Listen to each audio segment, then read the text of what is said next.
जळगावच्या भोलाने गावातल्या गोपाळ कोळी यांच्या घराला शॉर्ट सर्किटमुळे आग लागली आहे आणि आगीत त्यांच्या घरातील संसारोपयोगी साहित्य जळून खाक झालंय।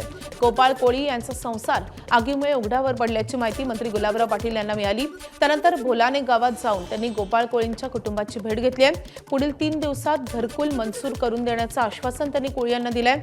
तसंच जळून खाक झालेल्या संसारोपयोगी साहित्य नव्यानं घेऊन दिल्यानं त्या कुटुंबाला मोठा दिलासा मिळालाय।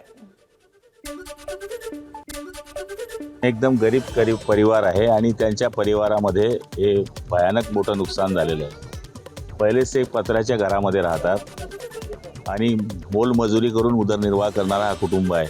सरकार केव्हा पोहोचेल याच्यापेक्षा आपण सरकारचे प्रतिनिधी म्हणून लवकर पोहोचलं पाहिजे, म्हणून आम्ही हे या ठिकाणी पूर्ण संसाराचा सामान त्यांचा आणण्याचा प्रयत्न केलेला आहे। घरकुल त्यांचं मी लवकरात लवकर शासनाकडनं मंजूर करणारच आहे। सिमेंट ब्रेक त्याला म्हणतात, त्या पत्राचं घर आपण लगेच त्यांचं उभं करू आणि या पावसाळ्यामध्ये ते त्यांच्या घरामध्ये राहतील अशा पद्धतीची आम्ही तयारी केलेली आहे।